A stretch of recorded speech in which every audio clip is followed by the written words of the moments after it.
2. Almost a mad stare. Freeman Dyson is a slender man of middle height. His hair is dark, still, and he moves youthfully. His head is long, but not oversized in any futuristic way. His nose is large. He dresses without eccentricity or absent-mindedness, but he dresses a bit drably. He's not a man much concerned with appearances. He does have one mannerism of the sort the world associates with its physicists, that tendency to retire from companionship, from the human plane and from sentences in progress, while he pursues some thought. He was born in England and spent his youth there, and he speaks still with a trace of his native accent. Dyson's eyes are his striking feature. They are dominated by the irises. The pupils seem too small, as if he were gazing always into a very bright light.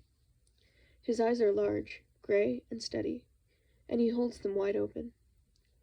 Almost a mad stare, I'd have to say, one of his Orion colleagues has said. Freeman's son George is slender too. He stands about 4 inches taller than his father, and is a shade darker. In the summertime on the waterways of British Columbia, where George has lived from the time he was 17, the long days and the refracted sunlight tan him so darkly that he is taken for a native. He dresses entirely in wool, which stays warm when wet, and he is impatient with northerners who don't dress that way.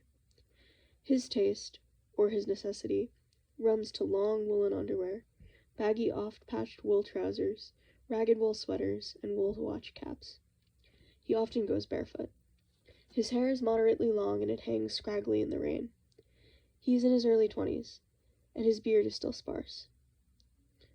It's a Northwest native beard, Nootka, or Kwakiyotl. They have either no beards at all, wrote Captain Cook, which was most commonly the case, or a small thin one upon the point of a chin, which does not arise from any defect on that part, but from plucking it out more or less. George achieves the same effect. He looks less like a son of a British physicist than the bastard of a French and Indian trapper.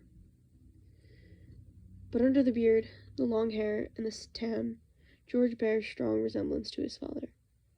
He has the same long face. His cranium, on the outside at least, is identical. He has the big nose. Both Freeman Dyson and George Dyson have broken their noses, but George's break is more spectacular. His nose takes several turns before finishing. He is homely handsome. His features are strong, but they lack the nice symmetry and the proportion that break young girls' hearts. His eyes are his extraordinary feature. They are so dominated by the irises that the pupils seem pinpricks. His eyes are large, green and steady, and he holds them wide open. 3. Comments.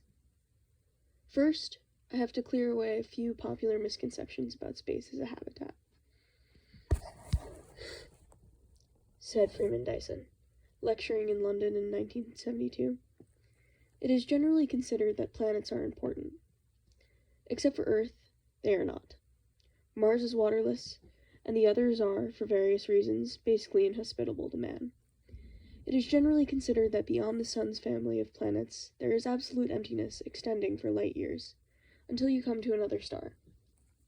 In fact, it is likely that the space around the solar system is populated by huge numbers of comets, small worlds a few miles in diameter, rich in water and the other chemicals essential to life.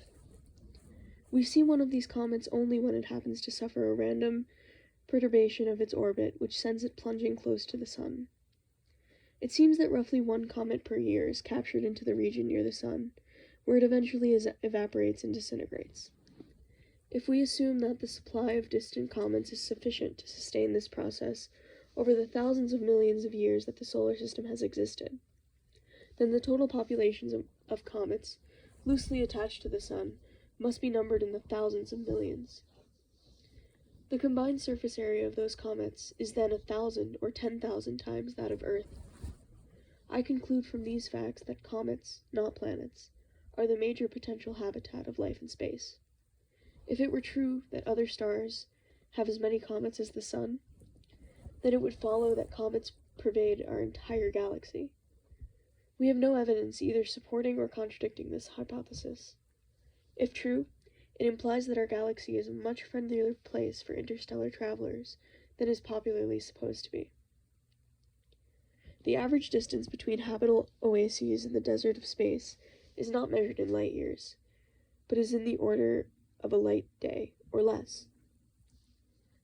I propose to you, then, an optimistic view of the galaxy as an abode of life. Countless millions of comets are out there, amply supplied with water, carbon, and nitrogen, the basic constituents of living cells. We see when they fall close to the sun that they contain all the common elements necessary to our existence. They lack only two essential requirements for human settlement, namely warmth and air. And now, biological engineering will come to our rescue. We shall learn to grow trees on comets. To make a tree grow in an airless space by the light of a distant sun is basically a problem of redesigning the skin of its leaves.